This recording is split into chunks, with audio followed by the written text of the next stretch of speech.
सरकार का कल अपना पहला लेखानुदान पेश होगा और इस लेखानुदान को वित्त मंत्री दिया कुमारी पेश करेंगी।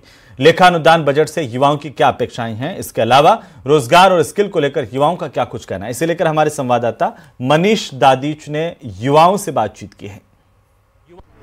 प्रदेश में भजनलाल सरकार का पहला लेखानुदान बजट पेश होने वाला है। ये बजट वित्त मंत्री दिया कुमारी पेश करने वाली है। इस बजट से हर वर्ग की क्या उम्मीदें, क्या अपेक्षाएं हैं, ये बात हम कर रहे हैं और हम युवाओं से पूछते हैं कि उन्हें रोजगार के अवसर कितने मुहैया हो पाए हैं या फिर उनके लिए बेरोजगारी कितनी बड़ी समस्या जो है वो बनकर के खड़ी है। किस तरह से सरकार से वे अपेक्षाएं रखते हैं, उम्मीदें रखते हैं। यूथ के लिए सबसे बड़ा रोजगार का विषय रहता है। क्या मानते हैं आप, कितना काम हुआ है और जो लेखानुदान या फिर बजट जो रहेगा उसमें आप किस तरह की अपेक्षाएं रखते हैं? जी देखिए, अपेक्षाएं तो बहुत हैं। युवाओं को सबसे ज्यादा सरकार से ही अपेक्षाएं रहती हैं और उसी पे निर्भर रहते हैं।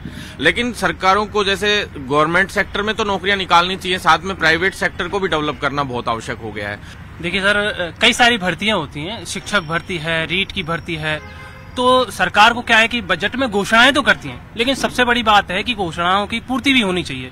बजट में घोषणा होती है लेकिन वो भर्तियां कभी पूरी नहीं हो पाती। अब जैसे कि रीट भर्ती है, हर साल निकालनी चाहिए। तो संस्कृत शिक्षा विभाग में 3rd ग्रेड की भर्ती है, उसके अभी तक नियम संशोधन नहीं हो रहे थे। तो कई सारी भर्तियां हैं, हर साल भर्तियां निकाले, भले ही वैकेंसियां कम निकाल दे, लेकिन कम से कम रोजगार अगर हर साल मिले, हर साल वैकेंसी निकले, तो अभ्यर्थी जो एक तैयारी करता है तो वो जिस मानसिक पीड़ा से गुजरता है ना, वो उसकी एक मानसिक पीड़ा कम होगी। मानसिक पीड़ा कम हो सके, ये बात जो यहाँ पर कही जा रही है। न सिर्फ सरकारी नौकरी बल्कि प्राइवेट नौकरियों की बात करते हैं। स्किल डेवलपमेंट को लेकर के उम्मीद रखते हैं सरकार से? जी सर, स्किल डेवलपमेंट को लेकर उम्मीद रखते हैं। जैसे कि राजस्थान को खनिजों का अजायब घर कहा जाता है। यहाँ पे 82 प्रकार के खनिज पाए जाते हैं, लेकिन अभी खनन केवल 57 खनिजों का ही खनन हो पा रहा है। तो हम उसको PPP मॉडल के तहत उसको बढ़ावा दिया जा सकता है। और एज एन एस्पायरेंट में बोल सकता हूँ कि जैसे UPSC की तर्ज पर RPSC का कैलेंडर जारी हो, ताकि सारी चीजें फिक्स टाइम पे हो सके।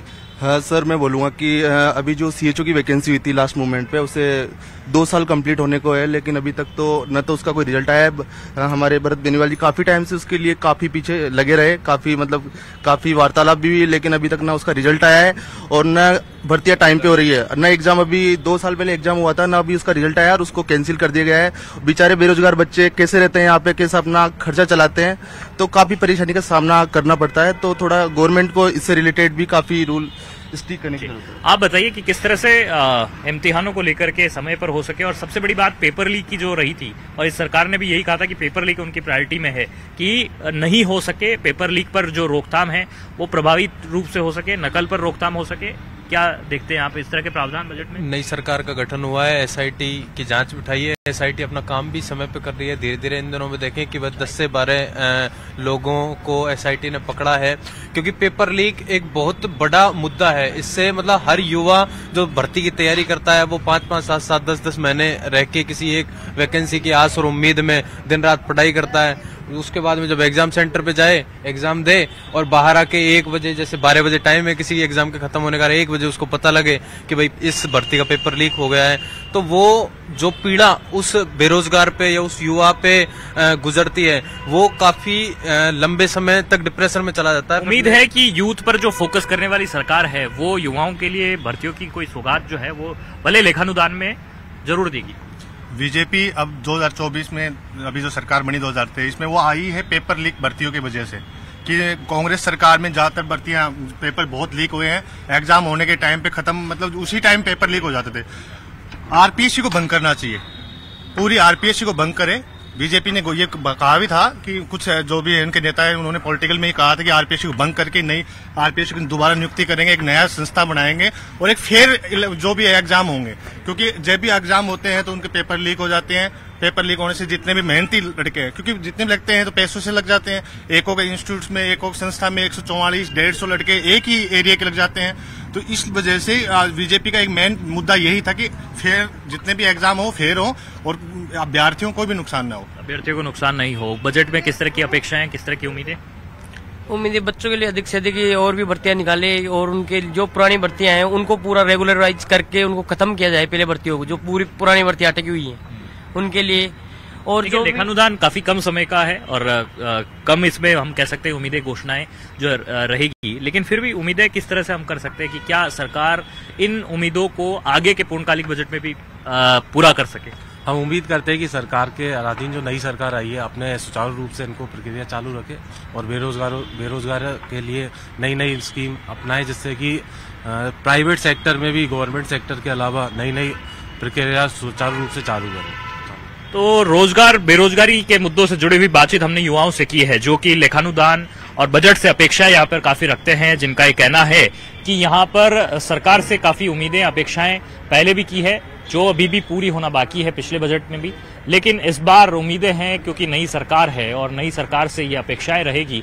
भले लेखानुदान है लेकिन नई भर्तियां जो है वो ज्यादा से ज्यादा घोषणा यहाँ पर उनकी हो सके, और साथ ही में पेपर लीक के जो मामले जिस तरह से रहे हैं उन पर नकेल कसी जा सके, और साथ ही में स्किल डेवलपमेंट को लेकर के भी सरकार फोकस करे। ये बात युवाओं की यहाँ पर साफ तौर पर सामने आती है।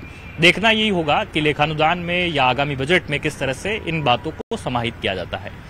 कैमरा पर्सन अविनाश के साथ महेश दाधीच, न्यूज़ 18। फिलहाल सरकार कल अपना पहला बजट पेश करेगी। बजट पूर्णकालिक ना होकर के लेखानुदान होगा। वित्त मंत्री दिया कुमारी लेखानुदान पेश करेंगी। इस लेखानुदान से खिलाड़ियों की सरकार से आखिर अपेक्षाएं क्या हैं? हमारे संवाददाता महेश दाधीच ने खिलाड़ियों से बातचीत की है, आप देखिए। मुख्यमंत्री भजनलाल सरकार का पहला लेखानुदान बजट पेश होने जा रहा है। इस बजट को लेकर के हर वर्ग से हम बात करने की कोशिश कर रहे हैं, क्या उनकी उम्मीदें हैं, क्या अपेक्षाएं हैं। हालांकि लेखानुदान काफी छोटा बजट रहेगा, लेकिन उसमें भी क्या कुछ जो है खेल जगत को मिल सकता है, इस बारे में हम बात करने के लिए जयपुर के SMS स्टेडियम में मौजूद हैं और यहाँ पर लोगों से पूछ रहे हैं, बात कर रहे हैं कि क्या उम्मीदें, क्या अपेक्षाएं एज ए प्लेयर को, आपको क्या उम्मीदें लगती है? सर एज ए प्लेयर तो यही है कि हमें, जैसे हम परफॉर्म कर रहे हैं और हमारे मेडल आ रहे हैं, तो जॉब तो सबसे पहले सिक्योर होनी चाहिए। हमारी जॉब होनी चाहिए, आउट ऑफ टर्न के जरिए जॉब मिलने लगी है, वो कंटिन्यू रहनी चाहिए, उसमें कुछ और बढ़ोतरी रहनी चाहिए और उसमें काफी वैकेंसीज और ऐड करनी चाहिए। वैकेंसी जानी चाहिए, प्लेयर्स के लिए जॉब का एक सबसे बड़ा मुद्दा रह जाता है। यस सर, और ग्राउंड पे क्या है, टारगेट फेट्स की कमी है, टारगेट फेट्स एंड टारगेट्स की, तो टारगेट्स उपलब्ध कराए जाए, उसकी बहुत कमी नीड रहती है इधर ग्राउंड पे। क्रिकेट काफी डेवलप हुआ है, उसकी तुलना में आप देखते हैं बाकी के खेलों पर फोकस हुआ है सरकारों का? फोकस तो है, पर अभी भी कई खेल है, जैसे कि अभी ये फुटबॉल ग्राउंड है, तो यहाँ पर जैसे कि जो भी टूर्नामेंट्स होते हैं स्टेडियम में, तो ये पार्किंग एरिया बन जाता है। इससे क्या है कि प्लेयर्स को इधर उधर जाना पड़ता है। कई छोटे छोटे प्लेयर भी होते हैं जिनको मतलब अकेले भेज नहीं सकते, अब ये पास में मतलब पड़ता है, लेकिन इसलिए फुटबॉल ग्राउंड का तो बिल्कुल भी मेंटेनेंस नहीं है। तो हम ये देख रहे हैं कि इसका करना चाहिए सरकार को। फुटबॉल जैसे ग्राउंड जो है, मतलब ये भी प्रायोरिटी में रहने चाहिए। फुटबॉल भी, आप कौन सा खेल खेल रहे हैं और मतलब आप तीरंदाजी के यहाँ पर गेम खेल रहे हैं, और कहाँ तक आप पहुंचे इसमें? मैं अभी नेशनल तक पहुंच चुकी हूँ। बाकी मेरी सरकार से अपेक्षा है कि जो TADA हमें टूर्नामेंट होने के काफी टाइम बाद मिलता है, वो हमें TADA टूर्नामेंट से अगर पहले मिल जाए तो हम और अच्छा परफॉर्म कर पाएंगे। TADA की एक बड़ी बात आपने कहा कि खिलाड़ियों को समय पर नहीं मिल पाता। हाँ सर, नहीं मिलता वो। तो अगर समय पे मिले तो किस तरह से सहूलियत हो जाए? जैसे हमारा खुद का जाने का, आने जाने का किराया वगैरह वो खुद को मिलना चाहिए जी। और किस तरह के सुझाव आप सरकार को देना चाहेंगे उससे पहले कि लेखानुदान अभी आ रहा है, फुल बजट भी आएगा थोड़े समय बाद में, तो कैसे आप उम्मीद अपेक्षाएं रखते हैं इस सरकार से? हम रखते हैं कि हमारे वो TADA वगैरह मिल, वो टाइम पे मिलना चाहिए पहले।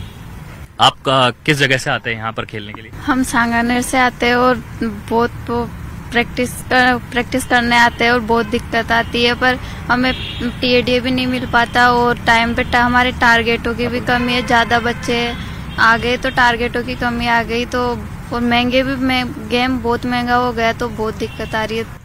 तीरंदाजी सरी का गेम जो है वो काफी महंगा होता है और इस लिहाज से खिलाड़ी कहते हैं कि उन्हें टारगेट जो है वो कम से कम सरकार की तरफ से उपलब्ध करा दी जाए, तो उनके अभ्यास के लिए काफी सहूलियत हो जाए। यस, मैं मतलब भरतपुर से बिलोंग करती हूँ, इधर गर्ल्स अकेडमी में रहते हैं हम सारे। तो मतलब भरतपुर में ग्राउंड नहीं होने के कारण हम जयपुर आए, इतनी दूर वहाँ से प्रैक्टिस करने आना जाना पड़ता है, तो इक्विपमेंट भी महंगा आता है। अगर गवर्नमेंट की इतना हो कि मतलब हमारा सामान बहुत महंगा आता है, 3-4 लाख तक का आता है। अगर गवर्नमेंट सपोर्ट करे तो सबको, अगर हमें हॉस्टल से मिलता है सामान पर वापस ले लिया जाता है जमा कर, तो वहीं स्टॉप हो जाती है हमारी आर्चरी। तो टारगेट्स बो एरो के लिए अभी क्या करना पड़ता है आप लोग को?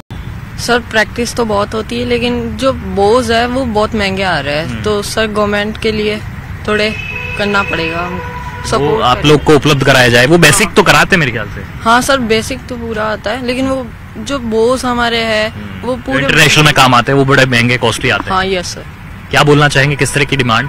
पर ये इससे खिलाड़ियों को बढ़िया सुविधा जाए, खिलाड़ियों को सुविधा मिलनी चाहिए। तो तमाम खिलाड़ियों से हमने बात की है यहाँ पर, जो उन्होंने अपनी अपनी यहाँ पर विचार रखे हैं। उन्होंने कहा कि खेलों को साथ ही खिलाड़ियों को फोकस में रखते हुए सरकारों को अपना बजट रखना चाहिए। भले लेखानुदान है, लेकिन उसमें भी खिलाड़ी अपेक्षा रखते हैं सरकार से कि उनकी उम्मीदों को सरकार पूरा कर सके। कैमरा पर्सन अविनाश के साथ महेश दाधीच, न्यूज़ 18 जयपुर। तो चलिए इसी